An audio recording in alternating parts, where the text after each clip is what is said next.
Good evening, everyone. I don't know why I went spooky there, but hello. Welcome to Chill Literacy. Happy Wednesday. How are we all doing? Excuse me, just burping down the mic. Apologies for that. Yeah, shout if you can hear. I've got a fan going in the background because, frankly, it's far too warm. So yeah, shout if you can hear that. If you can't, all is good. But yes, hello everybody. And the Orleans has started. Oh dear. How are we all doing? Are we all surviving? I hope we're all surviving. It's warm. It's very warm. We love spooky in these parts. Yeah, we do. But also I feel like, I don't know. There's a place for spooky in summer. Can't tell if it's my fan or yours. Well, here's some dead air.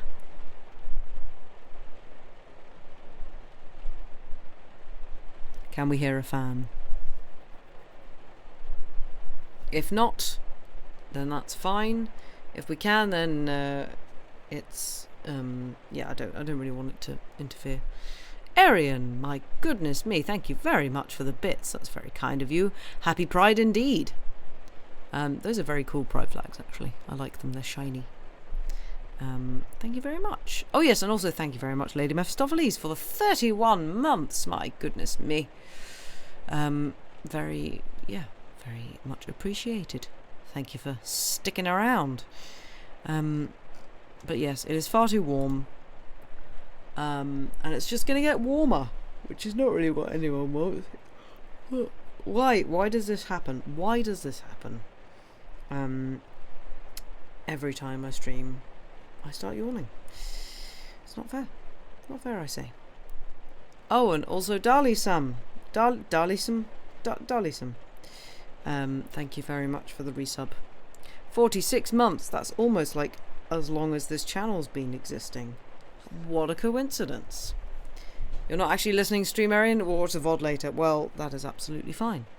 Hello, Arian, watching the VOD later. Hope you're doing all right. All white. Yeah.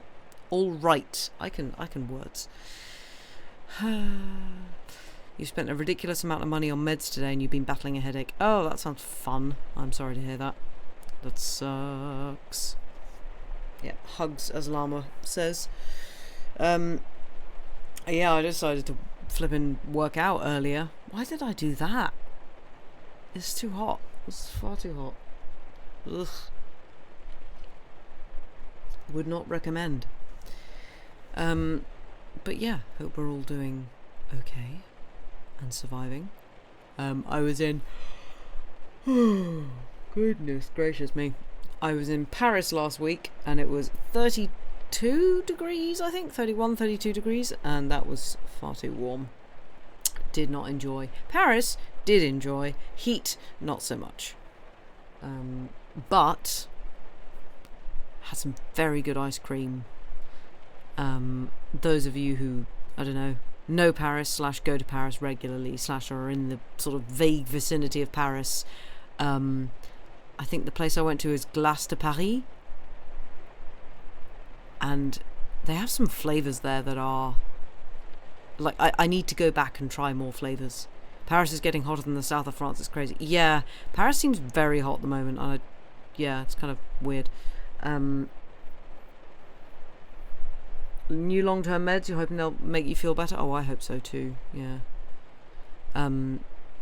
But yes, if anybody is like in Paris / near Paris, who doesn't know of this ice cream place anyway, Glace de Paris has, yeah, some very cool flavours. What did I have? It was one of those moments that you walk in and then you see all the flavours and you go, I want all of them, but I'm only really feeling like, like 2 scoops. Or 3 scoops. I only had 2. But yeah, what did I have? I had lime and basil, like sorbet, which was fantastic on a 31 degree day. Very refreshing. And what else did I have? Oh yeah, they had pistachio and orange flower ice cream that was so good, so very pistachio-y. Also, apologies to anybody who I'm making hungry / wanting ice cream now, because it's okay. I also now want ice cream.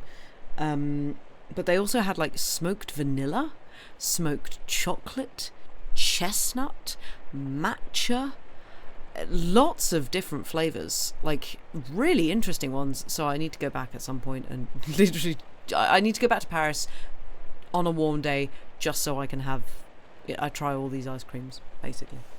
Great combo. Yeah, I know, right? Lime and basil is a top tier combo. Lami, you're not a big fan of ice cream. Boo. You were kind of the person I was aiming this talk at, but you know, hey ho. But I did enjoy Paris, even though it was very, very hot. And our audience was actually surprisingly un-French in that they actually seemed to enjoy what we were playing. Like, we got numerous curtain calls. That's very unlike a French audience. Usually it's like, yeah, nah, that was fine. Sorry, the French. You'll eat it on a very hot day, it's good to cool down. Well, yeah, I mean, like, yeah. If you don't like ice cream, you don't like ice cream. That's totally fair. Used to be a place in your parents' hometown that made their own ice cream and had lots of fancy types. Ooh, nice. Yeah, like, homemade ice cream is top tier. Oh, God. Stop yawning. But yes, that was why I wasn't streaming last week, because I was doing that. I was making weird noises. Actually, I wasn't. The piece I was playing wasn't actually that weird. Yeah, French audience is not necessarily bad, very picky is how I would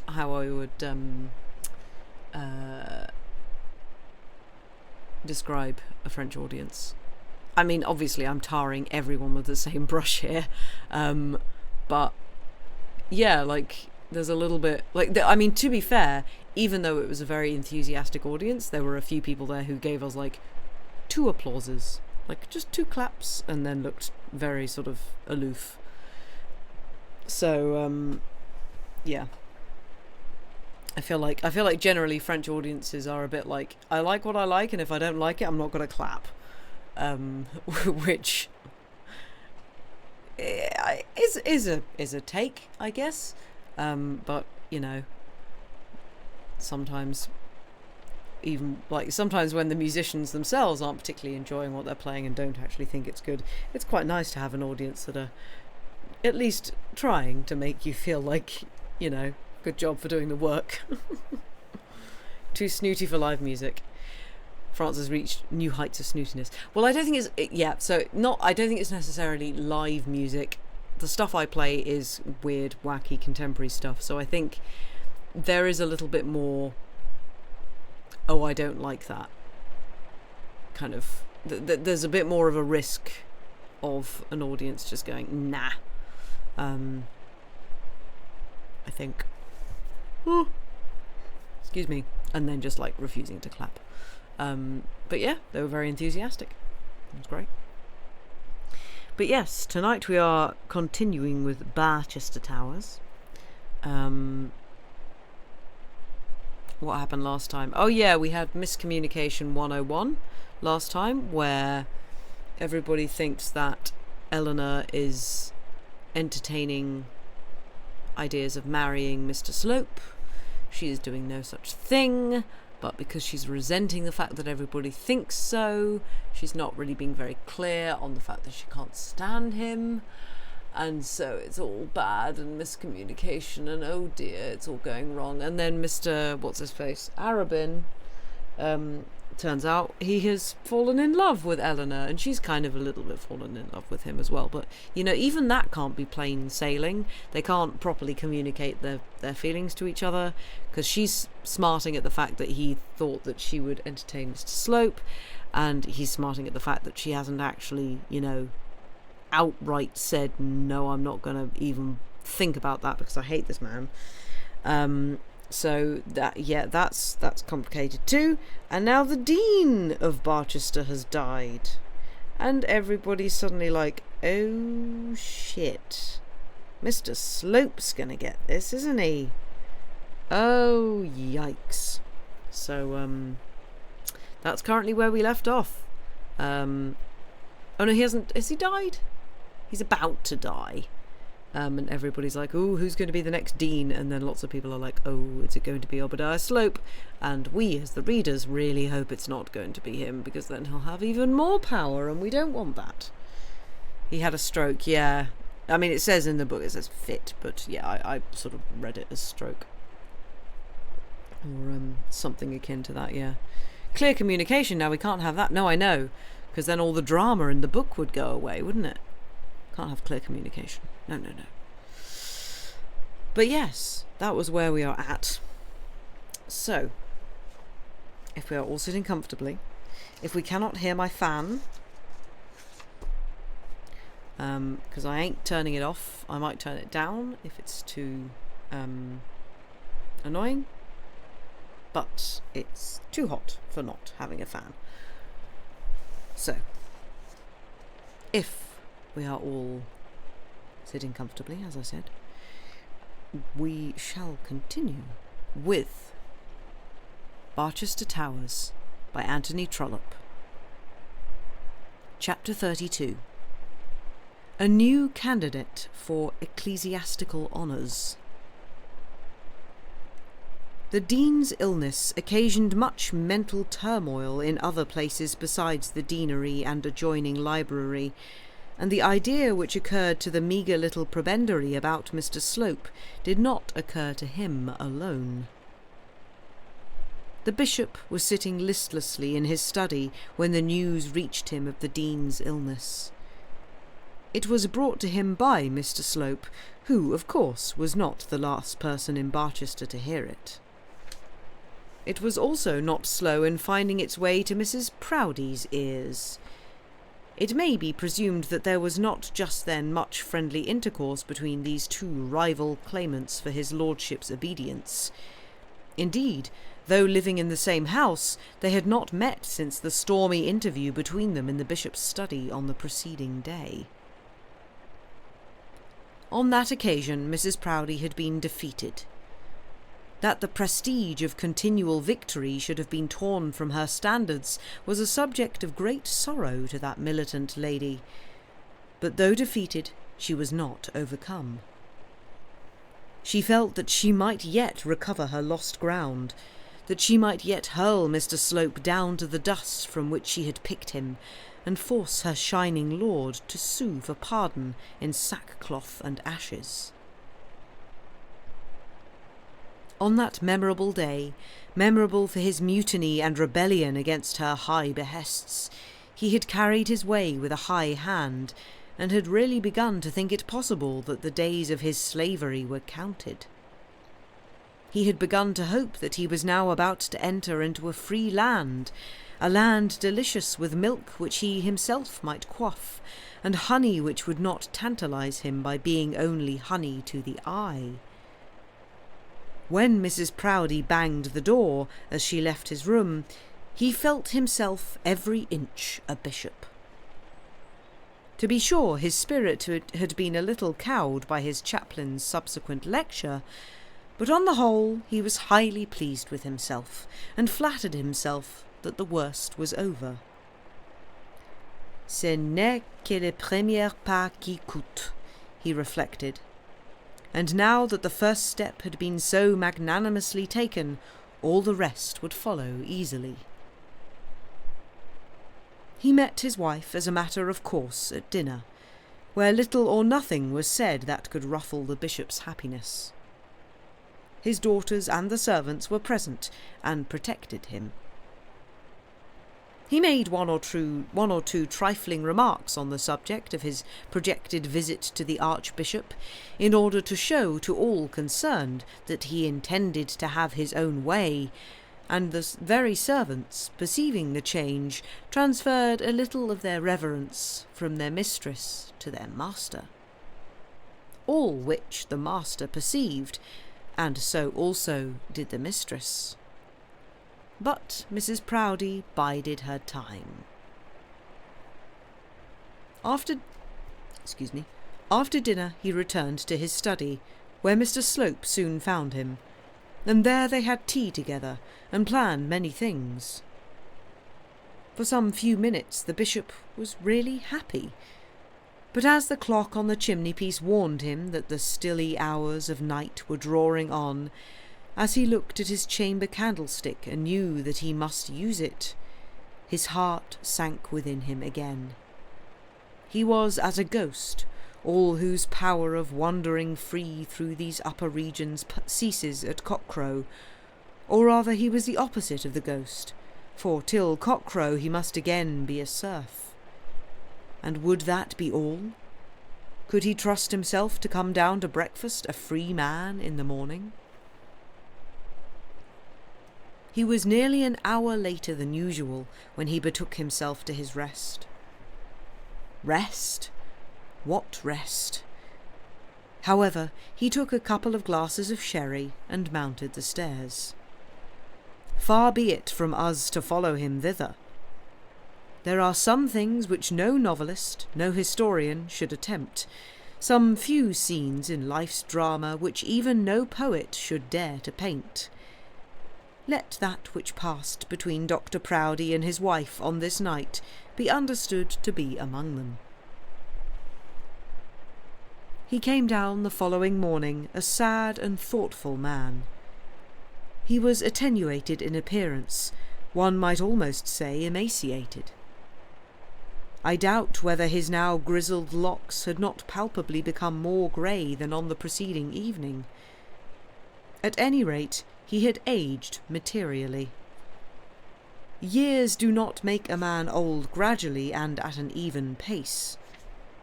Look through the world and see if this is not so always, except in those rare cases in which the human being lives and dies without joys and without sorrows, like a vegetable.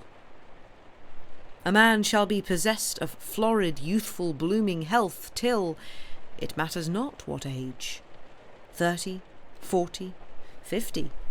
Then comes some nipping frost, some period of agony that robs the fibres of the body of their succulence, and the hale and hearty man is counted among the old. He came down and breakfasted alone. Mrs. Proudie, being indisposed, took her coffee in her bedroom, and her daughters waited upon her there. He ate his breakfast alone, and then, hardly knowing what he did, he betook himself to his usual seat in his study. He tried to solace himself with his coming visit to the Archbishop. That effort of his own free will at any rate remained to him as an enduring triumph. But somehow, now that he had achieved it, he did not seem to care so much about it. It was his ambition that had prompted him to take his place at the archiepiscopal table, and his ambition was now quite dead within him. He was thus seated when Mr. Slope made his appearance, with breathless impatience. "My lord, the Dean is dead." "Good heavens!" exclaimed the bishop, startled out of his apathy by an announcement so sad and so sudden. "He is either dead or now dying. He has had an apoplectic fit, and I am told that there is not the slightest hope. Indeed, I do not doubt that by this time he is no more." Bells were rung, and servants were immediately sent to inquire. In the course of the morning, the bishop, leaning on his chaplain's arm, himself called at the deanery door. Mrs. Proudie sent to Miss Trefoil all manner of offers of assistance. The Mrs. Proudie sent also, and there was immense sympathy between the palace and the deanery. The answer to all inquiries was unvaried. The Dean was just the same, and Sir Omicron Pie was expected down by the 9:15 p.m. train. And then Mr. Slope began to meditate, as others also had done, as to who might possibly be the new Dean. And it occurred to him, as it had also occurred to others, that it might be possible that he should be the new Dean himself. And then the question as to the 1200 or 1500 or 2000 ran in his mind, as it had run through those of the other clergymen in the cathedral library. Whether it might be 2000 or 15 or 1200, it would in any case undoubtedly be a great thing for him if he could get it. The gratification to his ambition would be greater even than that of his covetousness. How glorious to out-top the archdeacon in his own cathedral city, to sit above prebendaries and canons, and have the cathedral pulpit and all the cathedral services altogether at his own disposal. But it might be easier to wish for this than to obtain it. Mr. Slope, however, was not without some means of forwarding his views, and he at any rate did not let the grass grow under his feet. In the first place he thought, and not vainly, that he could count upon what assistance the bishop could give him. He immediately changed his views with regard to his patron. He made up his mind that if he became dean, he would hand his lordship back again to his wife's vassalage, and he thought it possible that his lordship might not be sorry to rid himself of one of his mentors. Mr. Slope had also taken some steps towards making his name known to other men in power. There was a certain Chief Commissioner of National Schools, who at the present moment was presumed to stand especially high in the good graces of the government bigwigs, and with him Mr. Slope had contrived to establish a sort of epistolary intimacy. He thought that he might safely apply to Sir Nicholas Fitzwiggin, and he felt sure that if Sir Nicholas chose to exert himself, the promise of such a piece of preferment would be had for the asking for. Then he also had the press at his bidding, or flattered himself that he had so. The Daily Jupiter had taken his part in a very thorough manner in these polemical contests of his with Mr. Arabin. An interview with a gentleman on the staff of that paper, who, if not the editor, was as good as the editor, and had long been in the habit of writing telling letters on all manner of ecclesiastical abuses, which he signed with his initials and sent to his editorial friend with private notes signed in his own name. Indeed, he and Mr. Towers, such was the name of the powerful gentleman of the press with whom he was connected, were generally very amiable with each other. Mr. Slope's little productions were always printed, and occasionally commented upon, and thus, in a small sort of way, he had become a literary celebrity. This public life had great charms for him, though it certainly also had its drawbacks.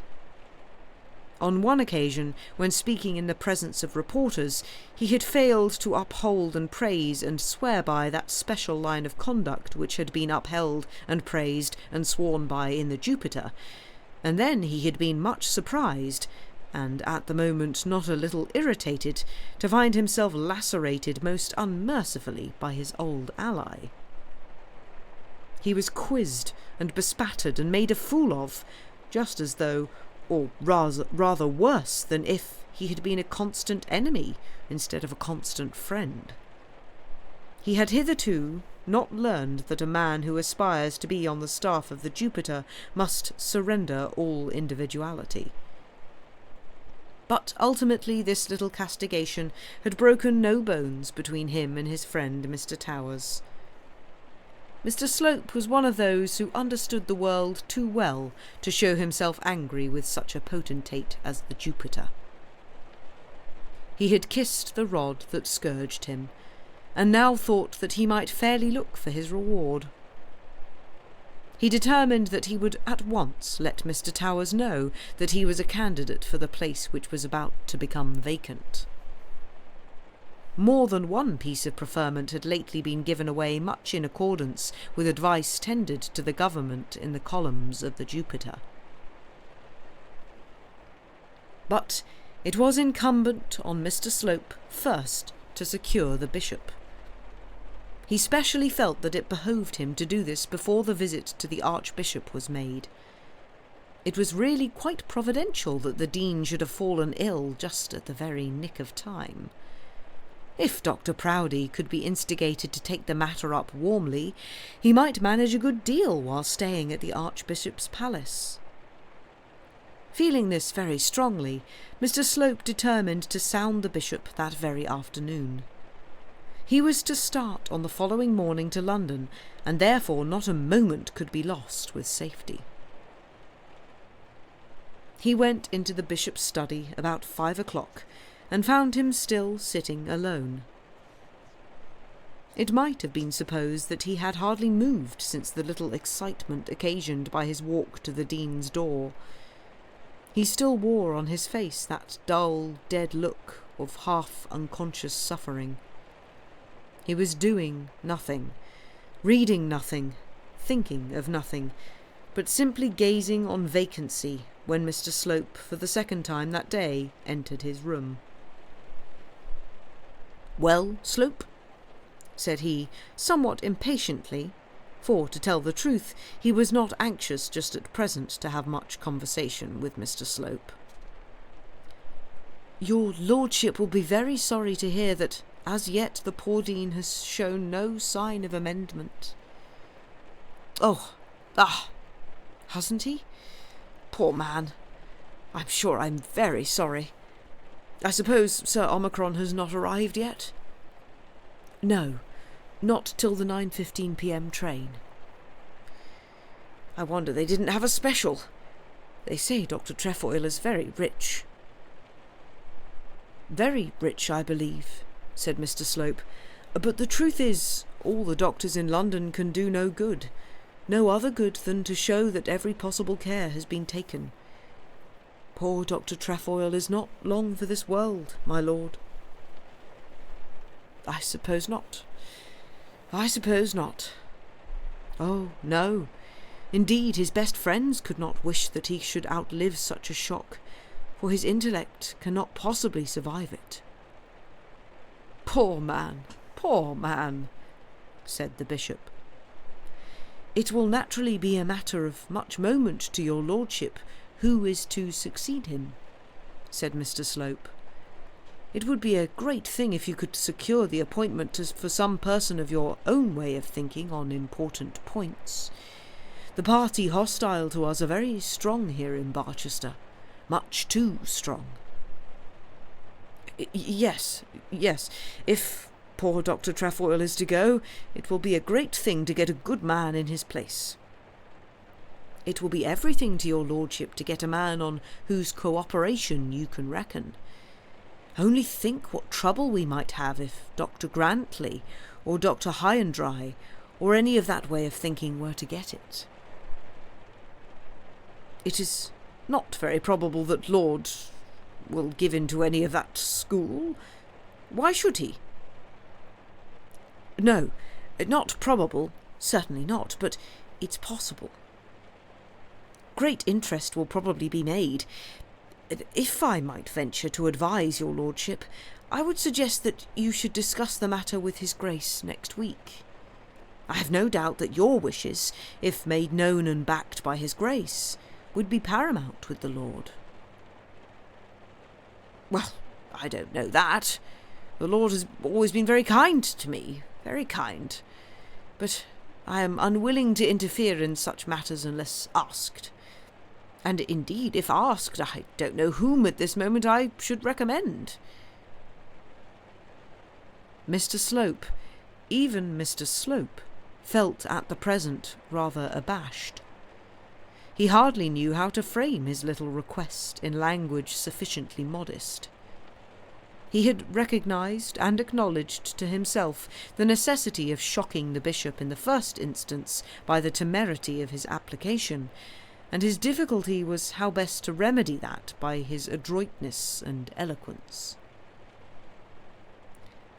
"I doubted myself," said he, "whether your lordship would have anyone immediately in your eye, and it is on this account that I venture to submit to you an idea that I have been turning over in my own mind.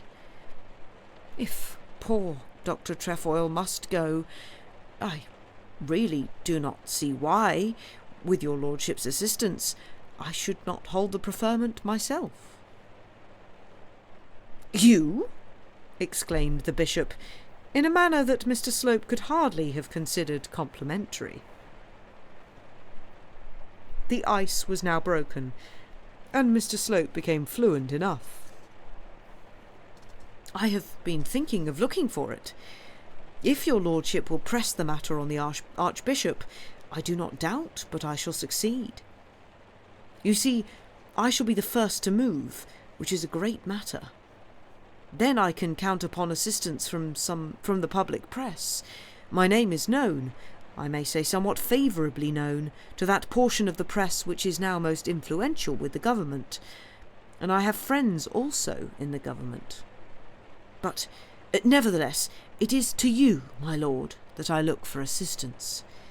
It is from your hands that I would most willingly receive the benefit. And, which should ever be the chief consideration in such matters, you must know better than any other person whatsoever, excuse the loud motorbike, what qualifications I possess."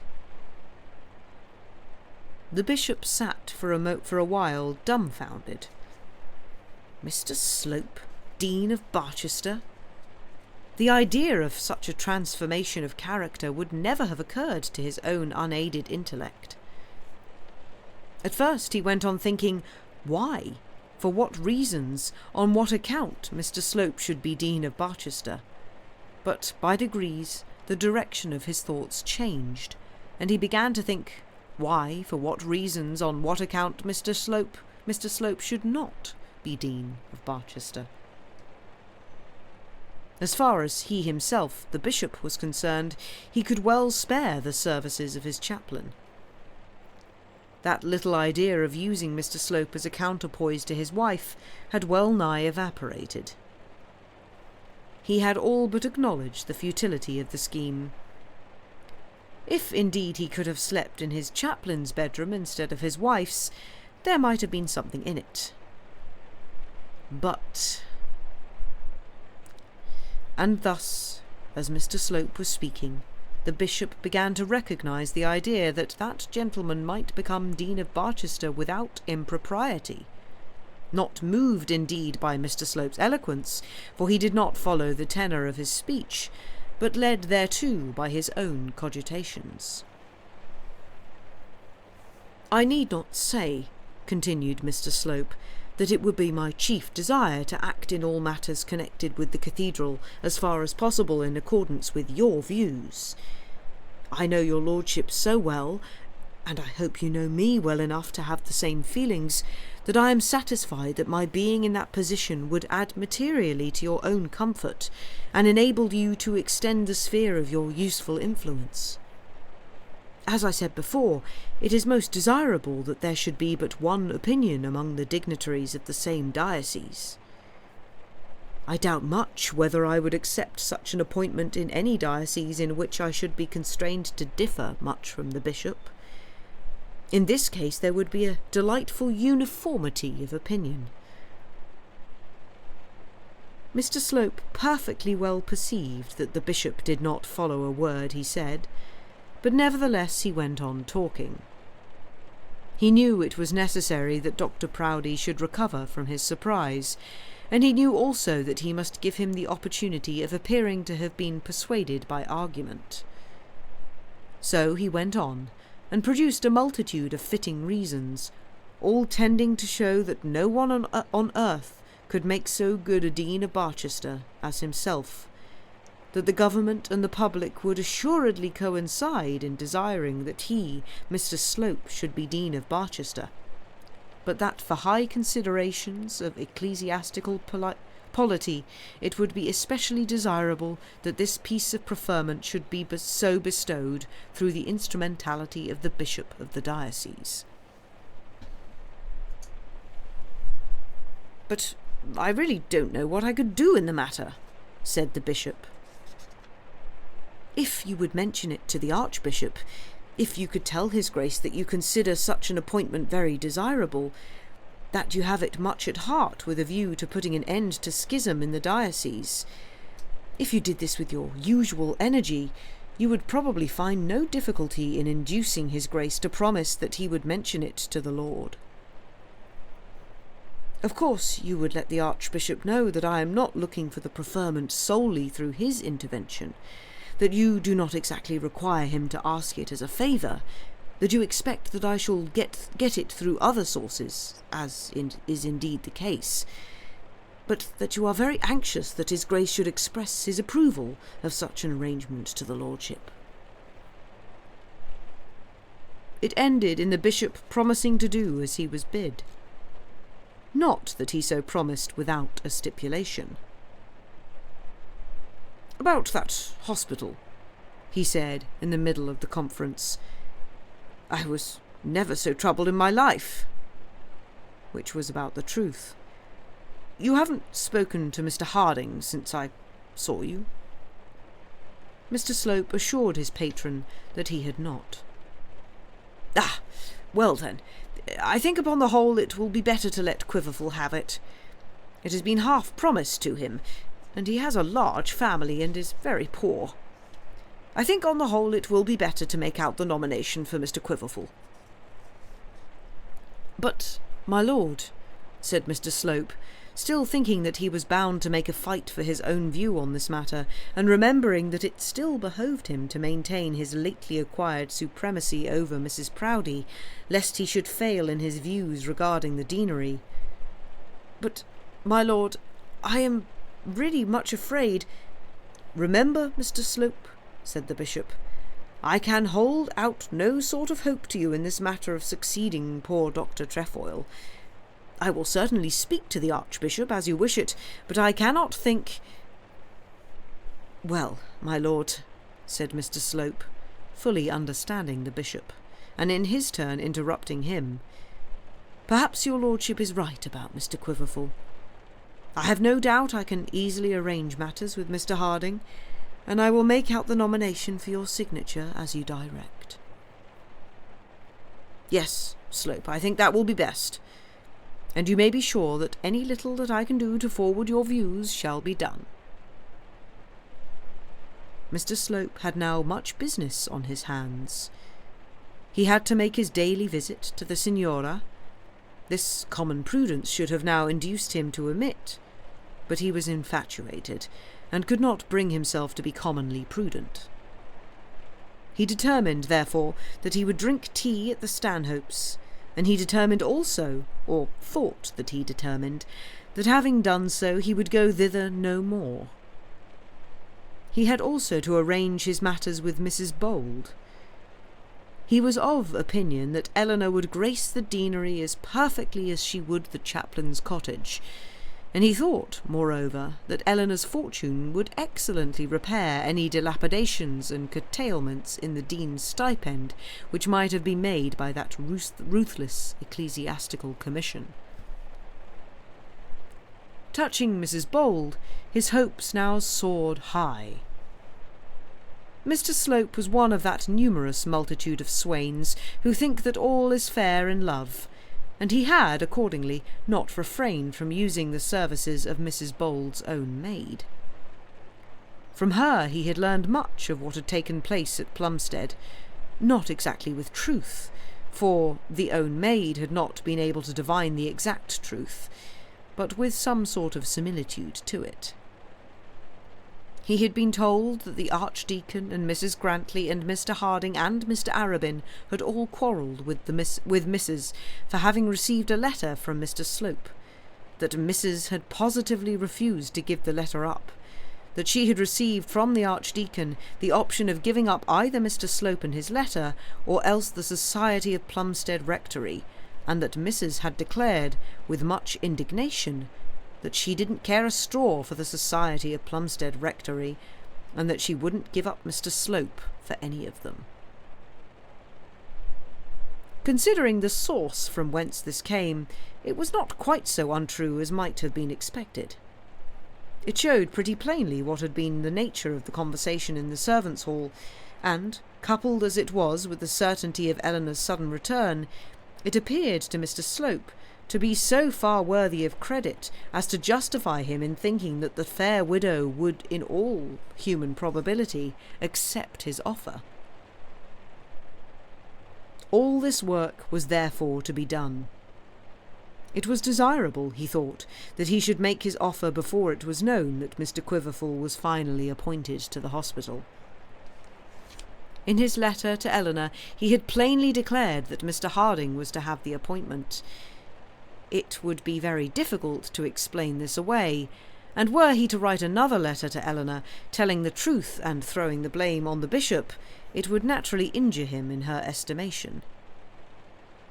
He determined, therefore, to let that matter disclose itself as it would, and to lose no time in throwing himself at her feet.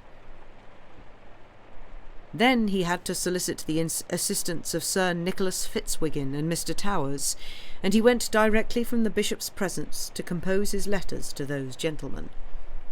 As Mr. Slope was esteemed an adept at letter-writing, they shall be given in full. Private. Palace, Barchester, September 1850. My dear Sir Nicholas, I hope that the intercourse which has been between us will preclude you from regarding my present application as an intrusion. You cannot, I imagine, have yet heard that poor dear old Dr. Trefoil has been seized with apoplexy. It is a subject of profound grief to everyone in Barchester, for he has always been an excellent man, excellent as a man and as a clergyman. He is, however, full of years, and his life could not under any circumstances have been much longer spared. You may probably have known him. There is, it appears, no probable chance of his recovery. Sir Omicron Pi is, I believe, at present with him. At any rate, the medical men here have declared that 1 or 2 days more must limit the tether of his mortal coil. I sincerely trust that his soul may wing its flight to that haven where it may be at rest and for ever be happy. The bishop has been speaking to me about the preferment, and he is anxious that it should be conferred on me. I confess that I can hardly venture at my age to look for such an advancement, but I am so far encouraged by his lordship that I believe I shall be induced to do so. His lordship goes away tomorrow, and is intent on mentioning the subject to the archbishop. I know well how deservedly great is your weight with the present government. In any matter touching church preferment, you would of course be listened to. Now that the matter has been put into my head, I am of course anxious to be successful. If you can assist me by your good word, you will confer on me one additional favour. I had better add that his lordship cannot as yet know of this piece of preferment having fallen in, or rather its certainty of falling, for poor dear Dr. Trefoil is past hope. Should his lordship first hear it from you, that might probably be thought to give you a fair claim to express your opinion. Of course, our grand object is that we should all be of one opinion in church matters. This is most desirable at Barchester. It is this that makes our good bishop so anxious about it. You may probably think it expedient to point this out to his lordship, if it shall be in your power to oblige me by mentioning the subject to his lordship. Believe me, my dear Sir Nicholas, your most faithful servant, Obadiah Slope. His letter to Mr. Towers was written in quite a different strain. Mr. Slope conceived that he completely understood the difference in character and position of the two men whom he addressed. He knew that for such a man as Sir Nicholas Fitzwiggin a little flummery was necessary, and that it might be of the easy, everyday description. Accordingly, his letter to Sir Nicholas was written currente calamo, with very little trouble. But to such a man as Mr. Towers, it was not so easy to write a letter that should be effective and yet not offensive, that should carry its point without undue interference. It was not difficult to flatter Dr. Proudie or Sir Nicholas Fitzwiggin, but very difficult to flatter Mr. Towers without letting the flattery declare itself. This, however, had to be done. Moreover, this letter must, in appearance at least, be written without effort, and be fluent, unconstrained, and demonstrative of no doubt or fear on the part of the writer. Therefore, the epistle to Mr. Towers was studied and recopied and elaborated at the cost of so many minutes that Mr. Slope had hardly time to dress himself and reach Dr. Stanhope's that evening. When dispatched, it ran as follows. Private. Barchester, September 1850. He purposely omitted any allusion to the palace, thinking that Mr. Towers might not like it. A great man, he remembered, had been once much condemned for dating a letter from Windsor Castle. My dear sir, we were all a good deal shocked here this morning by hearing that poor old Dean Trefoil had been stricken with apoplexy. The fit took him about 9 a.m. I am writing now to save the post, and he is still alive, but past all hope, or possibility, I believe, of living. Sir Omicron Pie is here, or will be very shortly, but all that even Sir Omicron can do is to ratify the sentence of his less distinguished brethren that nothing can be done. Poor Dr. Trefoil's race on this side the grave is run. I do not know whether you knew him. He was a good, quiet, charitable man, of the old school, of course, as any clergyman over 70 years of age must necessarily be. But I do not write merely with the object of sending you such news as this. Doubtless some one of your Mercuries will have seen and heard and reported so much. I write, as you usually do yourself, rather with a view to the future than to the past. Rumour is already rife here as to Dr. Trefoil's successor, and among those named as possible future deans, your humble servant is, I believe, not the least frequently spoken of. In short, I am looking for the preferment. You may probably know that since Bishop Proudie came to this diocese, I have exerted myself here a good deal, and I may certainly say, not without some success. He and I are nearly always of the same opinion on points of doctrine as well as on church discipline, and therefore I have had, as his confidential chaplain, very much in my own hands. But I confess to you that I have a higher ambition than to remain the chaplain of any bishop. There are no positions in which more energy is now needed than those of our deans. The whole of our enormous cathedral establishments have... Oh dear. Excuse me again. The whole of our enormous cathedral establishments have been allowed to go to sleep. Nay, they are all but dead and ready for the sepulchre. And yet of what prodigious moment they might be made, if, as was intended, they were so managed as to lead the way and show an example for all our parochial clergy. The bishop here is most anxious for my success. Indeed, he goes tomorrow to press the matter on the archbishop. I believe also I may count on the support of at least one most effective member of the government, but I confess that the support of the Jupiter, if I be thought worthy of it, would be more gratifying to me than any other. More gratifying if by it I should be successful, and more gratifying also although so supported, I should be unsuccessful.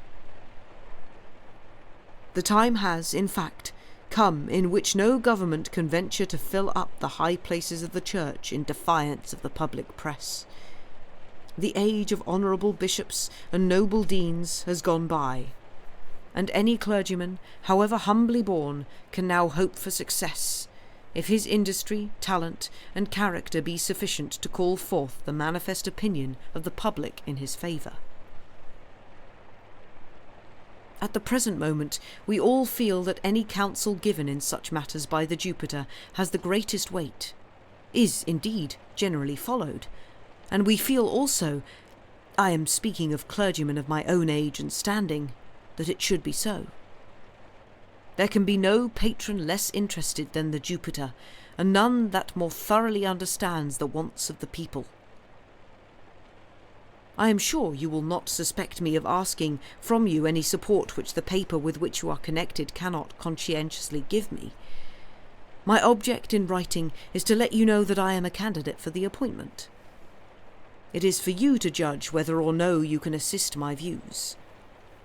I should not, of course, have written to you on such a matter had I not believed, and I have had good reason so to believe, that the Jupiter approves of my views on ecclesiastical polity. The bishop expresses a fear that I may be considered too young for such a station, my age being 36. I cannot think that at the present day any hesitation need be felt on such a point. The public has lost its love for antiquated servants.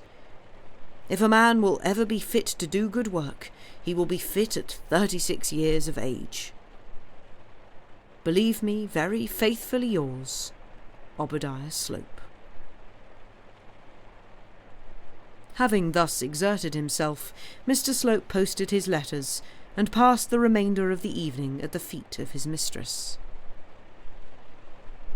Mr. Slope will be accused of deceit in his mode of canvassing. It will be said that he lied in the application he made to each of his 3 patrons. I believe it must be owned that he did so. He could not hesitate on account of his youth, and yet he be quite assured that he was not too young. He could not count chiefly on the bishop's support, and chiefly also on that of the newspaper. He did not think that the bishop was going to press the matter on the archbishop. It must be owned that in his canvassing Mr. Slope was as false as he well could be. Let it, however, be asked of those who are conversant with such matters, whether he was more false than men usually are on such occasions. We English gentlemen hate the name of a lie, but how often do we find public men who believe each other's words? And that is where we shall take a break. Thank you for listening so far. And thank you very much, Raytracer, for the resub. Whoop, whoop, whoop. 38 months. Thank you very much. But yes, I shall throw you all to a break. Go do break-related things, and we shall see you back in about 5 minutes. Bye for now.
everybody. Oh my goodness me, it's warm. Oh my goodness. Hope we're all doing alright. Oh, just punch the mic. Hope we're all surviving in this heat. Yeah, how we all doing alright?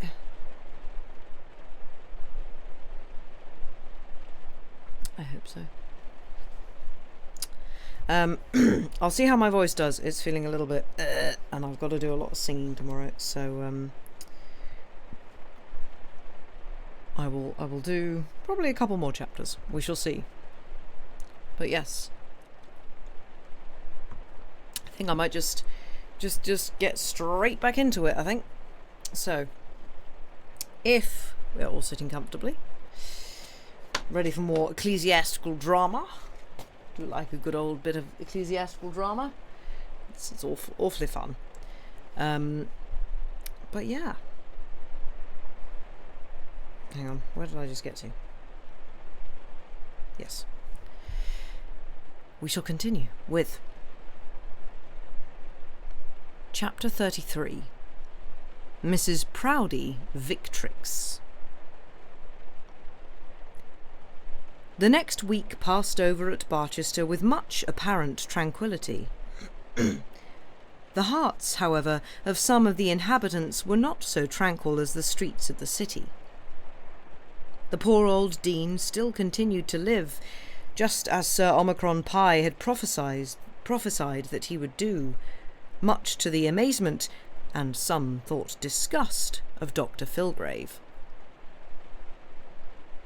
The bishop still remained away. He had stayed a day or two in town, and had also remained longer at the archbishop's than he had intended.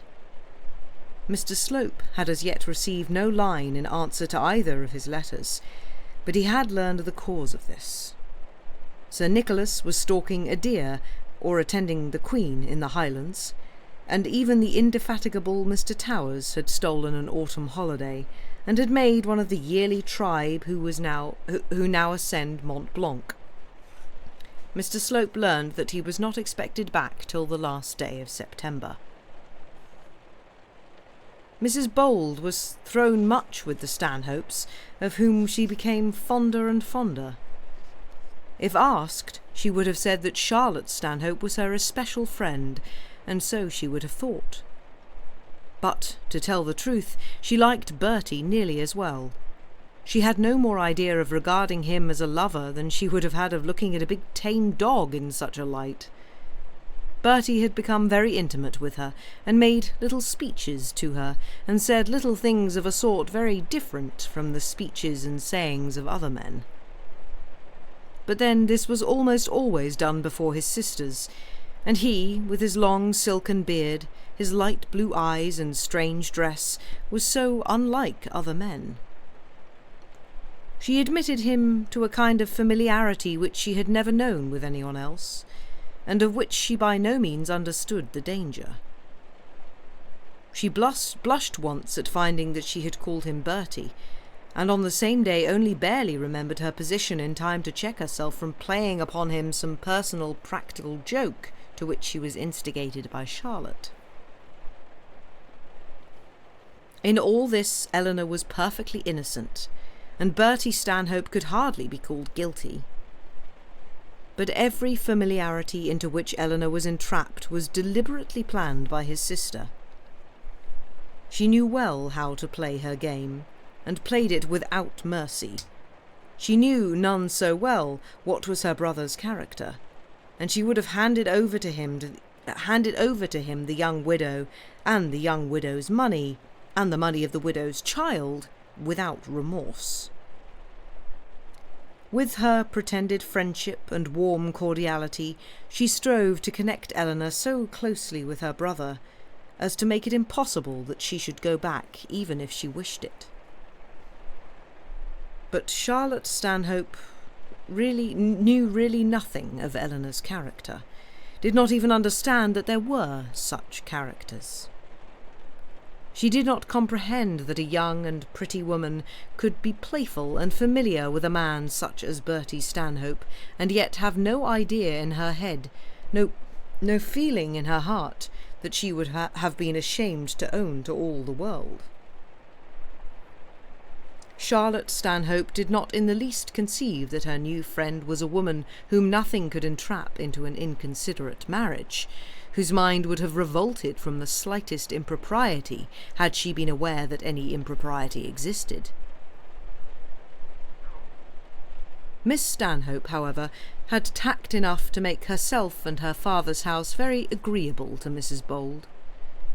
There was with them all an absence of stiffness and formality which was peculiarly agreeable to Eleanor after the great dose of clerical arrogance which she had lately been constrained to take.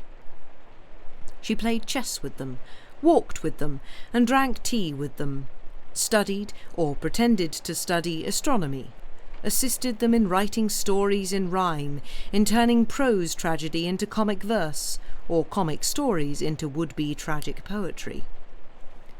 She had no idea before that she had any such talents. She had not conceived the possibility of her doing such things as she now did. She found with the Stanhopes new amusements and employments, new pursuits, which in themselves could not be wrong, and which were exceedingly alluring. Is it not a pity that people who are bright and clever should so often be exceedingly improper, and that those who are never improper should so often be dull and heavy? Now, Charlotte Stanhope was always bright, and never heavy, but then her propriety was doubtful. But during all this time Eleanor by no means forgot Mr. Arabin, nor did she forget Mr. Slope. She had parted from Mr. Arabin in her anger. She was still angry at what she regarded as his impertinent interference, but nevertheless she looked forward to meeting him again, and also looked forward to forgiving him. The words that Mr. Arabin had uttered still sounded in her ears. She knew that if not intended for a declaration of love, they did signify that he loved her, and she felt also that if he ever did make such a declaration, it might be that she should not receive it unkindly. She was still angry with him, very angry with him, so angry that she would bite her lip and stamp her foot as she thought of what he had said and done. But nevertheless she yearned to let him know that he was forgiven. All that she required was that he should own that he had sinned. She was to meet him at Ullathorne on the last day of the present month. Miss Thorne had invited all the country round to a breakfast on the lawn. There were to be tents and archery and dancing for the ladies on the lawn, and for the swains and girls in the paddock. There were to be fiddlers and fifers, races for the boys, poles to be climbed, ditches full of water to be jumped over, horse collars to be grinned through. This latter amusement was an addition of the stewards, and not arranged by Miss Thorne in the original programme. And every game to be played which, in a long course of reading, Miss Thorne could ascertain to have been played in the good old days of Queen Elizabeth. Everything of more modern growth was to be tabooed, if possible. On one subject Miss Thorne was very unhappy. She had been turning in her mind the matter of a bull ring, but could not succeed in making anything of it. She would not for the world have done, or allowed to be done, anything that was cruel, as to promoting the torture of a bull for the amusement of her young neighbours. It need hardly be said that Miss Thorne would be the last to think of it. And yet there was something so charming in the name. A bull ring, however, without a bull, would only be a memento of the decadence of the times, and she felt herself constrained to abandon the idea. Quintains, however, she was determined to have, and had poles and swivels and bags of flour prepared accordingly. She would no doubt have been anxious for something small in the way of a tournament, but, as she said to her brother, that had been tried, and the age had proved itself too decidedly inferior to its forerunners to admit of such a pastime. Mr. Thorne did not seem to participate much in her regret, feeling perhaps that a full suit of chain armour would have added but little to his own personal comfort. This party at Ullathorne had been planned in the first place as a sort of welcoming to Mr. Arabin on his entrance into St. Ewald's parsonage. An intended harvest home gala for the labourers and their wives and children had subsequently been amalgamated with it, and thus it had grown to its present dimensions. All the Plumstead party had, of course, been asked, and at the time of the invitation Eleanor had intended to have gone with her sister. Now her plans were altered, and she was going with the Stanhopes. The Proudies were also to be there, and as Mr. Slope had not been included in the invitation to the palace, the Signora, whose impudence never deserted her, asked permission of Miss Thorne to bring him. This permission Miss Thorne gave, having no other alternative, but she did so with a trembling heart, fearing Mr. Arabin would be offended. Immediately on his return she apologised, almost with tears, so dire an enmity was presumed to rage between the two gentlemen. But Mr. Arabin comforted her by an assurance that he should meet Mr. Slope with the greatest pleasure imaginable, and made her promise that she would introduce them to each other.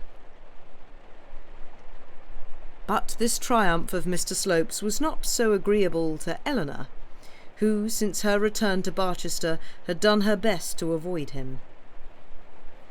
She would not give way to the Plumstead folk when they so ungenerously accused her of being in love with this odious man, but, nevertheless, knowing that she was so accused, she was fully alive to the expediency of keeping out of his way and dropping him by degrees. She had seen very little of him since her return. Her servant had been instructed to say to all visitors that she was out. She could not bring herself to specify Mr. Slope particularly, and in order to avoid him she had thus debarred herself from all her friends. She had accepted Charlotte Stanhope, and by degrees a few others also. Once she had met him at the Stanhopes, but, as a rule, Mr. Slope's visits there were made in the morning, and hers in the evening. On that one occasion Charlotte had managed to preserve her from any annoyance. This was very good-natured on the part of Charlotte, as Eleanor thought, and also very sharp-witted, as Eleanor had told her friend nothing of her reasons for wishing to avoid that gentleman. The fact, however, was that Charlotte had learned from her sister that Mr. Slope would probably put himself forward as a suitor for the widow's hand, and she was consequently sufficiently alive to the expediency of guarding Bertie's future wife from any danger in that quarter. Nevertheless, the Stanhopes were pledged to take Mr. Slope with them to Ullathorne. An arrangement was therefore necessarily made, which was very disagreeable to Eleanor. Dr. Stanhope, with herself, Charlotte, and Mr. Slope were to go together, and Bertie was to follow with his sister Madeline. It was clearly visible by Eleanor's face that this assortment was very disagreeable to her, and Charlotte, who was much encouraged thereby in her own little plan, made 1,000 apologies. "I see you don't like it, my dear," said she, "but we could not manage otherwise. Bertie would give his eyes to go with you, but Madeline cannot possibly go without him. Nor could we possibly put Mr. Slope and Madeline in the same carriage without anyone else. They'd both be ruined for ever, you know, and not admitted inside Ullathorne gates, I should imagine, after such an impropriety."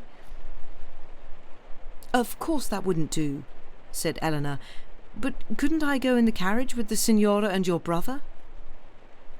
"Impossible," said Charlotte.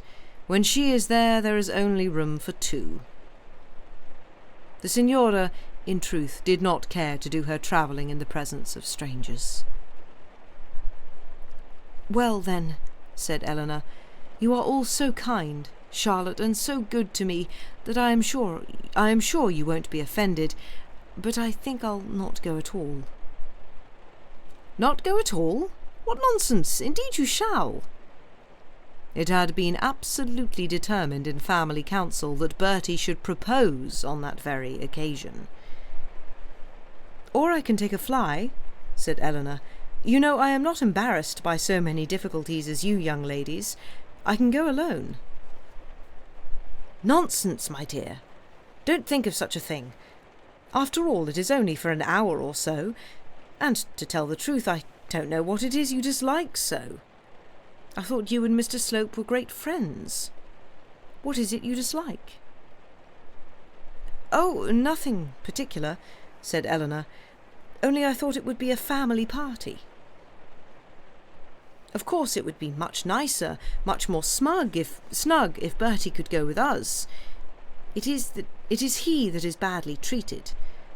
I can assure you he is much more afraid of Mr. Slope than you are. But you see, Madeline cannot go without him, and she, poor creature, goes out so seldom. I am sure you don't begrudge her this, though her vagary does knock about our own party a little." Of course Eleanor made 1,000 protestations and uttered 1,000 hopes that Madeline would enjoy herself. And of course she had to give way and undertake to go in the carriage with Mr. Slope. In fact, she was driven either to do this or to explain why she would not do so. Now she could not bring herself to explain to Charlotte Stanhope all that had passed at Plumstead. But it was to her a sore necessity. She thought of 1,000 little schemes for avoiding it. She would plead illness and not go at all. She would persuade Mary Bold to go, although not asked, and then make a necessity of having a carriage of her own to take her sister-in-law. Anything, in fact, she could do, rather than be seen by Mr. Arabin getting out of the same carriage with Mr. Slope. However, when the momentous morning came, she had no scheme matured. And then Mr. Slope handed her into Dr. Stanhope's carriage, and, following her steps, sat opposite to her. The bishop returned on the eve of the Ullathorne party, and was received at home with radiant smiles by the partner of all his cares. On his arrival he crept up to his dressing-room with somewhat of a palpitating heart. He had overstayed his allotted time by 3 days, and was not without much fear of penalties. Nothing, however, could be more affectionately cordial than the greeting he received. The girls came out and kissed him in a manner that was quite soothing to his spirit, and Mrs. Proudie, albeit unused to the melting mood, squeezed him in her arms, and almost in words called him her dear, darling, good pet little bishop. All this was a very pleasant surprise. Mrs. Proudie had somewhat changed her tactics. Not that she had seen any cause to disapprove of her former line of conduct, but she had now brought matters to such a point that she calculated that she might safely do so. She had got the better of Mr. Slope, and she now thought well to show her husband that when allowed to get the better of everybody, when obeyed by him and permitted to rule over others, she would take care that he should have his reward. Mr. Slope had not a chance against her. Not only could she stun the poor bishop by her midnight anger, but she could assuage and soothe him, if she so willed, by daily indulgences. She could furnish his room for him, turn him out as smart a bishop as any on the bench, give him good dinners, warm fires, and an easy life. All this she would do if he would but be quietly obedient. But if not... To speak sooth, however, his sufferings on that dreadful night had been so poignant as to leave him little spirit for further rebellion. As soon as he had dressed himself, she returned to his room. "I hope you enjoyed yourself," said she, seating herself on one side of the fire while he remained in his armchair on the other, stroking the calves of his legs. It was the first time he had had a fire in his room since the summer, and it pleased him, for the good bishop loved to be warm and cosy. Yes, he said, he had enjoyed himself very much. Nothing could be more polite than the archbishop, and Mrs. Archbishop had been equally charming. Mrs. Proudie was delighted to hear it. Nothing, she declared, pleased her so much as to think her bairn respected like the lave. She did not put it precisely in these words, but what she said came to the same thing.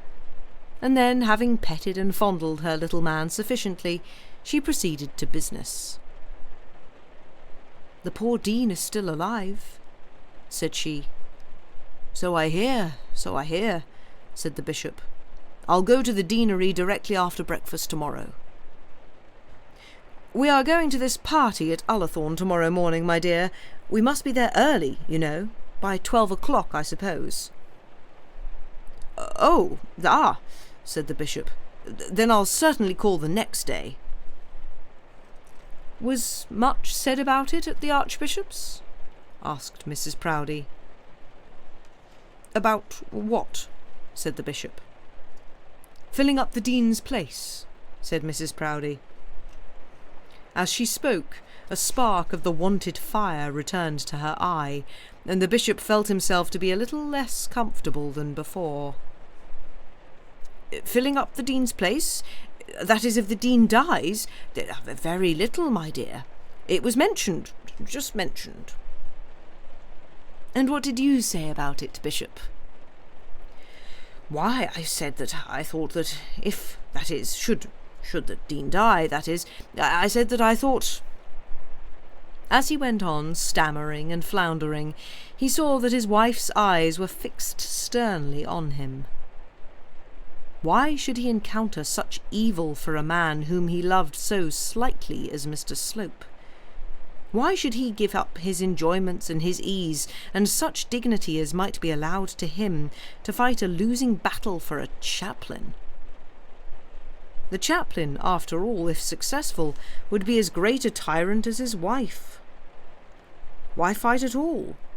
Why contend? Why be uneasy? From that moment he determined to fling Mr. Slope to the winds, and take the goods the gods provided. "I am told," said Mrs. Proudie, speaking very slowly, "that Mr. Slope is looking to be the new dean." "Yes, certainly, I believe he is," said the bishop. "And what does the Archbishop say about that?" asked Mrs. Proudie. "Well, my dear, to tell the truth, I promised Mr. Slope to speak to the Archbishop. Mr. Slope spoke to me about it. It is very arrogant of him, I must say, but that is nothing to me." "Arrogant?" said Mrs. Proudie. "It is the most impudent piece of pretension I ever heard of in my life. Mr. Slope, Dean of Barchester, indeed. And what did you do in the matter, Bishop?"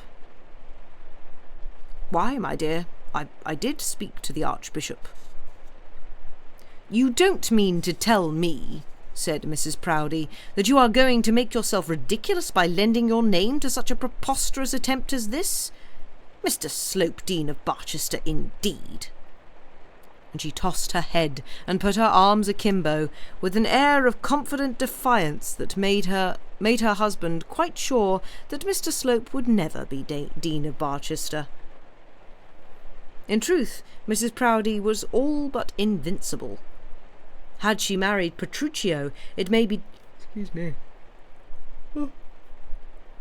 doubted whether that arch wife-tamer would have been able to keep her legs out of those garments which are presumed by men to be peculiarly unfitted for feminine use. "It is preposterous, my dear." "Then why have you endeavoured to assist him?" "Why, my dear, I haven't assisted him much." "But why have you done it at all? Why have you mixed your name up in anything so ridiculous? What was it you did say to the Archbishop?" Why, I just did mention it. I just did say that in the event of the poor Dean's death, Mr. Slope would what? I forget how I put it. Would take it if he could get it. Something of that sort. I didn't say much more than that." You shouldn't have said anything at all. And what did the Archbishop say? He didn't say anything, he just bowed and rubbed his hands. Somebody else came up at the moment, and as we were discussing the new parochial Universal School Committee, the matter of the new dean dropped. After that I didn't think it wise to renew it. Renew it? I am very sorry you ever mentioned it. What will the Archbishop think of you? You may be sure, my dear, the Archbishop thought very little about it. But why did you think about it, Bishop? How could you think of making such a creature as that Dean of Barchester? Dean of Barchester! I suppose he'll be looking for a bishopric some of these days. A man that hardly knows who his own father was. A man that I found without bread to his mouth or a coat to his back. Dean of Barchester, indeed. I'll dean him. Mrs. Proudie considered herself to be in politics a pure Whig. All her family belonged to the Whig party. Now, among all ranks of Englishmen and Englishwomen, Mrs. Proudie should, I think, be ranked among the former on the score of her great strength of mind. No one is so hostile to lowly-born pretenders to high station as the pure Whig. The bishop thought it necessary to exculpate himself. "Why, my dear," said he, "it appeared to me that you and Mr. Slope did not get on quite so well as you used to do." "Get on?" said Mrs. Proudie, moving her foot uneasily on the hearth-rug and compressing her lips in a manner that betokened much danger to the subject of their discourse. "I began to find that he was objectionable to you." Mrs. Proudie's foot worked on the hearth-rug with great rapidity. "And that you would be more comfortable if he was out of the palace?" Mrs. Proudie smiled, as a hyena may probably smile before he begins his laugh. "And therefore I thought that if he got this place, and so ceased to be my chaplain, you might be pleased at such an arrangement." And then the hyena laughed out. Pleased at such an arrangement? Pleased at having her enemy converted into a dean with 1,200 a year?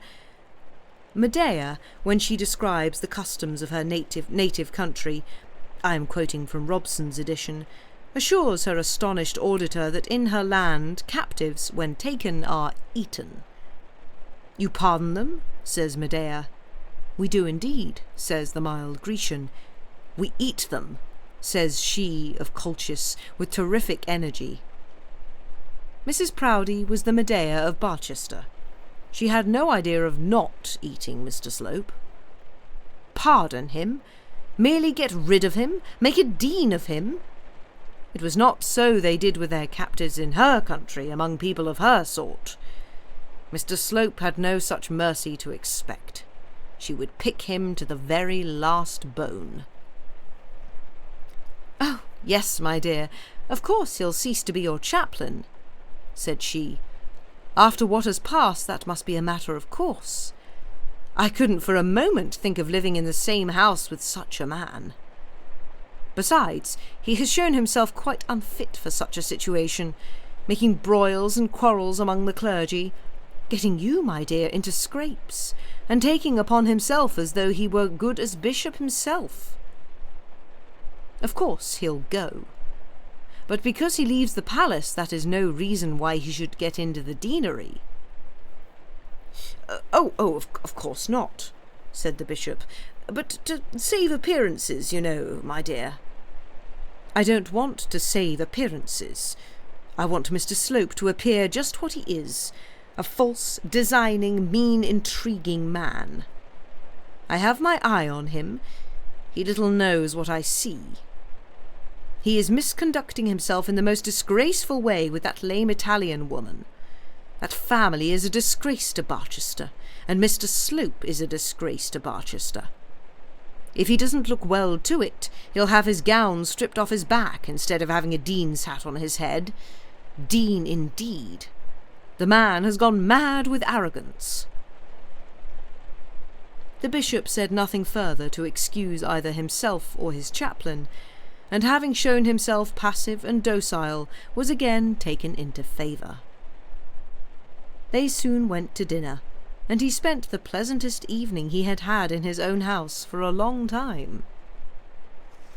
His daughter played and sang to him as he sipped his coffee and read his newspaper, and Mrs. Proudie asked good-natured little questions about the Archbishop, and then he went happily to bed, and slept as quietly as though Mrs. Proudie had been Griselda herself.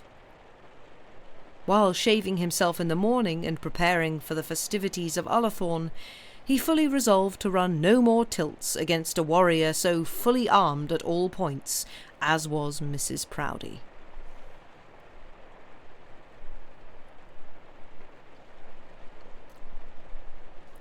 Chapter 34.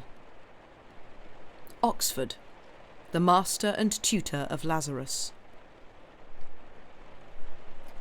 Mr. Arabin, as we have said, had but a sad walk of it under the trees of Plumstead churchyard. He did not appear to any of the family till dinner-time, and then he seemed, as far as their judgment went, to be quite himself. He had, as was his wont, asked himself a great many questions, and given himself a great many answers, and the upshot of this was that he had set himself down for an ass. He had determined that he was much too old and much too rusty to commence the manoeuvres of love-making, that he had let the time slip through his hands which should have been used for such purposes, and that now he must lie on his bed as he had made it. Then he asked himself whether in truth he did love this woman, and he answered himself, not without a long struggle, but at last honestly, that he certainly did love her. He then asked himself whether he did not also love her money, and he again answered himself that he did so. But here he did not answer honestly. It was and ever had been his weakness to look for impure motives for his own conduct. No doubt, circumstanced as he was, with a small living and a fellowship, accustomed as he had been to collegiate luxuries and expensive comforts, he might have hesitated to marry a penniless woman, had he ever felt so strong a predilection for the woman herself. No doubt Eleanor's fortune put all such difficulties out of the question, but it was equally without doubt that his love for her had crept upon him without the slightest idea on his part that he could ever benefit his own condition by sharing her wealth. When he had stood on the hearthrug, counting the pattern, and counting also the future chances of his own life, the remembrances of Mrs. Bowld's comfortable income had not certainly damped his first assured feeling of love for her. And why should it have done so? Need it have done so with the purest of men? Be that as it may, Mr. Arabin decided against himself. He decided that it had done so in his case, and that he was not the purest of men. He also decided, which was more to his purpose, that Eleanor did not care a straw for him, and that very probably she did care a straw for his rival. Then he made up his mind not to think of her any more, and went on thinking of her till he was almost in a state to drown himself in the little brook which ran at the bottom of the Archdeacon's grounds. And ever and again his mind would revert to the Signora Neroni, and he would make comparisons between her and Eleanor Bold, not always in favour of the latter. The Signora had listened to him, and flattered him, and believed in him. At least she had told him so. Mrs. Bold had also listened to him, but had never flattered him, had not always believed in him, and had now broken from him in violent rage. The Signora, too, was the more lovely woman of the two, and had also the additional attraction of her affliction, for to him it was an attraction. But he never could have loved the Signora Neroni as he felt that he now loved Eleanor.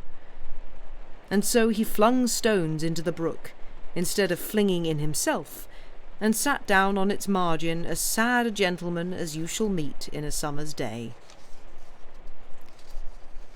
He heard the dinner bell ring from the churchyard, and he knew that it was time to recover his self-possession. He felt that he was disgracing himself in his own eyes, that he had been idling his time and neglecting the high duties which he had taken upon himself to perform. He should have spent this afternoon among the poor at St. Ewald's, instead of wandering about at Plumstead, an ancient love-lorn swain, dejected and sighing, full of imaginary sorrows and Wertherian grief. He was thoroughly ashamed of himself, and determined to lose no time in retrieving his character, so damaged in his own eyes.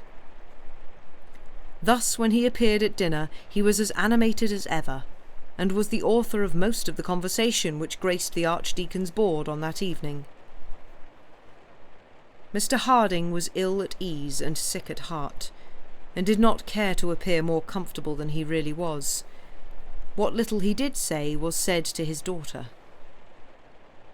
He thought that the Archdeacon and Mr. Arabin had leagued together against Eleanor's comfort, and his wish now was to break away from the pair, and undergo in his Barchester lodgings whatever fate had in store for him. He hated the name of the hospital. His attempt to regain his lost inheritance there had brought upon him so much suffering. As far as he was concerned, Mr. Quiverful was now welcome to the place. And the Archdeacon was not very lively. The poor Dean's illness was of course discussed in the first place. Dr. Grantley did not mention Mr. Slope's name in connection with the expected event of Dr. Trefoil's death. He did not wish to say anything about Mr. Slope just at present, nor did he wish to make known his sad surmises, but the idea that his enemy might possibly become Dean of Barchester made him very gloomy. Should such an event take place, such a dire catastrophe come about, there would be an end to his life as far as his life was connected with the city of Barchester. He must give up all his old haunts, all his old habits, and live quietly as a retired rector at Plumstead. It had been a severe trial for him to have Dr. Proudie in the palace, but with Mr. Slope also in the deanery, he felt that he should be unable to draw his breath in Barchester Close. Thus it came to pass that, in spite of the sorrow at his heart, Mr. Arabin was apparently the gayest of the party. Both Mr. Harding and Mrs. Grantley were in a slight degree angry with him on account of his want of gloom. To the one it appeared as though he were triumphing at Eleanor's banishment, and to the other that he was not affected as he should have been by all the sad circumstances of the day, Eleanor's obstinacy, Mr. Slope's success, and the poor Dean's apoplexy. And so they were all at cross purposes. Mr. Harding left the room almost together with the ladies, and then the Archdeacon opened his heart to Mr. Arabin. He still harped upon the hospital. "What did that fellow mean," said he, "by saying in his letter to Mrs. Bold that if Mr. Harding would call on the bishop it would be all right? Of course I would not be guided by anything he might say, but still it may be well that Mr. Harding should see the bishop. It would be foolish to let the thing slip through our fingers because Mrs. Bold is determined to make a fool of herself." Mr. Arabin hinted that he was not quite so sure that Mrs. Bold would make a fool of herself. He said that he was not convinced that she did regard Mr. Slope so warmly as she was supposed to do. The Archdeacon questioned and cross-questioned him about this, but elicited nothing, and at last remained firm in his own conviction that he was destined, malgré lui, to be the brother-in-law of Mr. Slope. Mr. Arabin strongly advised that Mr. Harding should take no step regarding the hospital in connection with, or in consequence of, Mr. Slope's letter. "If the bishop really means to confer the appointment on Mr. Harding," argued Mr. Arabin, "he will take care to let him have some other intimation than a message conveyed through a letter to a lady. Were Mr. Harding to present himself at the palace, he might merely be playing Mr. Slope's game." and thus it was settled that nothing should be done till the great Dr. Gwyn's arrival, or at any rate without that potentate's sanction. It was droll to observe how these men talked of Mr. Harding as though he were a puppet, and planned their intrigues and small ecclesiastical manoeuvres in reference to Mr. Harding's future position without dreaming of taking him into their confidence. There was a comfortable house and income in question, and it was very desirable, and certainly very just, that Mr. Harding should have them. But that, at present, was not the main point. It was expedient to beat the bishop, and if possible to smash Mr. Slope. Mr. Slope had set up, or was supposed to have set up, a rival candidate. Of all things, the most desirable would have been to have had Mr. Quiverful's appointment published to the public, and then annulled by the clamour of an indignant world, loud in the defence of Mr. Harding's rights. But of such an event the chance was small. A slight fraction only of the world would be indignant, and that fraction would be one not accustomed to loud speaking. And then the preferment had in a sort of way been offered to Mr. Harding, and had in a sort of way been refused by him. Mr. Slope's wicked, cunning hand had been peculiarly conspicuous in the way in which this had been brought to pass, and it was the success of Mr. Slope's cunning which was so painfully grating to the feelings of the Archdeacon. That which of all things he most dreaded was that he should be out-generalled by Mr. Slope, and just at present it appeared probable that Mr. Slope would turn his flank, steal a march on him, cut off his provisions, carry his strong town by a coup de main, and at last beat him thoroughly in a regular pitched battle. The Archdeacon felt that his flank had been turned when desired to wait on Mr. Slope instead of the bishop, that a march had been stolen when Mr. Harding was induced to refuse the bishop's offer, that his provisions would be cut off when Mr. Quiverful got the hospital, that Eleanor was the strong town doomed to be taken, and that Mr. Slope, as Dean of Barchester, would be regarded by all the world as the conqueror in the final conflict. Dr. Gwyn was the deus ex machina who was about to come down upon the Barchester stage and bring about deliverance from those terrible evils. But how can melodramatic denouements be properly brought about? How can Vice and Mr. Slope be punished, and virtue and the Archdeacon be rewarded, while the avenging God is laid up with the gout? In the meantime evil may be triumphant, and poor innocence, transfixed to the earth by an arrow from Dr. Proudie's quiver, may lie dead upon the ground, not to be resuscitated even by Dr. Gwyn. 2 or 3 days after Eleanor's departure, Mr. Arabin went to Oxford, and soon found himself closeted with the august head of his college. It was quite clear that Dr. Gwyn was not very sanguine as to the effects of his journey to Barchester, and not over-anxious to interfere with the bishop. He had had the gout, but was very nearly convalescent, and Mr. Arabin at once saw that had the mission been one of which the master thoroughly approved, he would before this have been at Plumstead. As it was, Dr. Gwyn was resolved on visiting his friend, and willingly promised to return to Barchester with Mr. Arabin. He could not bring himself to believe that there was any probability that Mr. Slope would be made Dean of Barchester. Rumour, he said, had reached even his ears, not at all favourable to that gentleman's character, and he expressed himself strongly of opinion that any such appointment was quite out of the question. At this stage of the proceedings, the master's right-hand man, Tom Staple, was called in to assist at the conference. Tom Staple was the tutor of Lazarus, and moreover a great man at Oxford. Though universally known by a species of nomenclature so very undignified, Tom Staple was one who maintained a high dignity in the university.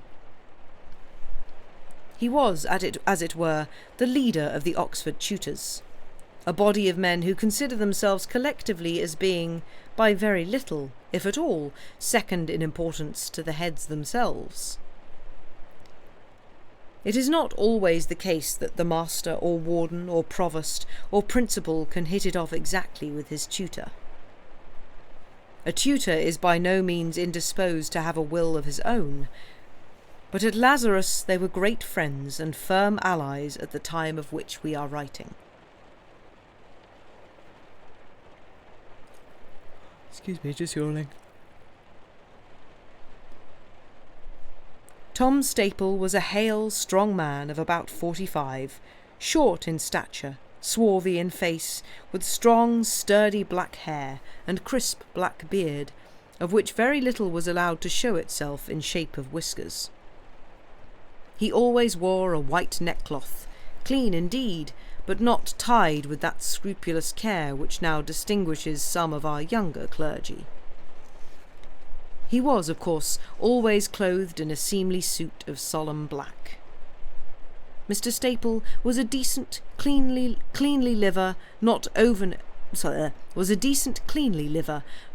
addicted to any sensuality, but nevertheless a somewhat warmish hue was beginning to adorn his nose, the peculiar effect, as his friends averred, of a certain pipe of port introduced into the cellars of Lazarus the very same year in which the tutor entered it as a freshman. There was also, perhaps, a little redolence of port wine, as it were the slightest possible twang, in Mr. Staple's voice. In these latter days Tom Staple was not a happy man.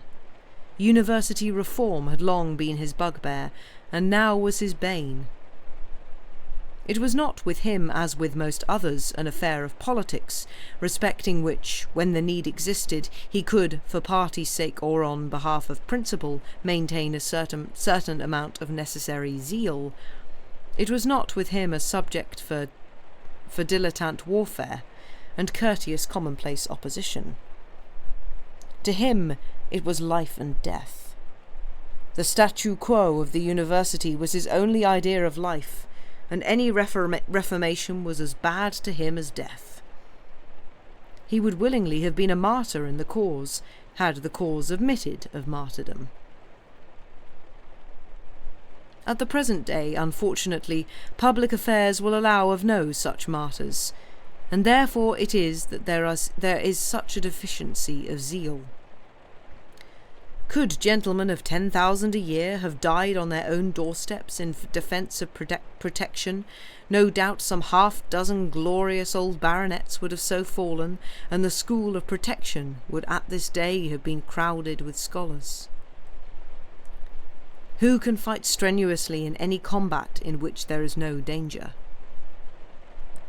Tom Staple would have willingly been impaled before a committee of the House, could he by such self-sacrifice have infused his own spirit into the component members of the hebdomadal board. Tom Staple was one of those who in his heart approved of the credit system which had of old been in vogue between the students and tradesmen of the university. He knew and acknowledged to himself that it was useless in these degenerate days publicly to contend with the Jupiter on such a subject. The Jupiter had undertaken to rule the university, and Tom Staple was well aware that the Jupiter was too powerful for him. But in secret, and among his safe companions, he would argue that the system of credit was an ordeal good for young men to undergo. The bad men, said he, the weak and worthless, blunder into danger and burn their feet. But the good men, they who have any character, they who have that within them which can reflect credit on their alma mater, they come through scatheless. What merit will there be to a young man to get through safely if he be guarded and protected and restrained like a schoolboy? By so doing, the period of the ordeal is only postponed, and the manhood of the man will be deferred from the age of 20 to that of 24. If you bind him with leading strings at college, he will break loose while eating for the bar in London. Bind him there, and he will break loose afterwards when he is a married man. The wild oats must be sown somewhere. 'Twas thus that Tom Staple would argue of young men, not indeed with much consistency, but still with some practical knowledge of the subject gathered from long experience. And now Tom Staple proffered such wisdom as he had for the assistance of Dr. Gwynn and Mr. Arabin. "Quite out of the question," said he, arguing that Mr. Slope could not possibly be made the new Dean of Barchester. "So I think," said the master. "He has no standing, and if all I hear to be true, very little character." "As to character," said Tom Staple, "I don't think much of that. They rather like loose parsons for deans. A little fast living or a dash of infidelity is no bad recommendation to a cathedral close. But they couldn't make Mr. Slope. The last 2 deans have been Cambridge men. You'll not show me an instance of their making 3 men running from the same university. We don't get our share and never shall, I suppose, but we must at least have gone 1 out of 3. "Those sort of rules are all gone by now," said Mr. Arabin. "Everything is gone by, I believe," said Tom Staple. "The cigar has been smoked out, and we are the ashes." "Speak for yourself, Staple," said the master. "I speak for all," said the tutor stoutly. "It is coming to that there will be no life left anywhere in the country. No one is any longer fit to rule himself or those belonging to him. The government is to find us all in everything, and the press is to find the government. Nevertheless, Mr. Slope won't be Dean of Barchester." "And who will be warden of the hospital?" said Mr. Arabin. "I hear that Mr. Quiverful is already appointed," said Tom Staple. "I think not," said the master, "and I think, moreover, that Dr. Proudie will not be so short-sighted as to run against such a rock. Mr. Slope should himself have sense enough to prevent it." "But perhaps Mr. Slope may have no objection to see his patron on a rock," said the suspicious tutor. "What could he get by that?" asked Mr. Arabin. "It is impossible to see the doubles of such a man," said Mr. Staple. "It seems quite clear that Bishop Proudie is altogether in his hands, and it is equally clear that he has been moving heaven and earth to get this Mr. Quiverful into the hospital, although he must know that such an appointment would be most damaging to the bishop.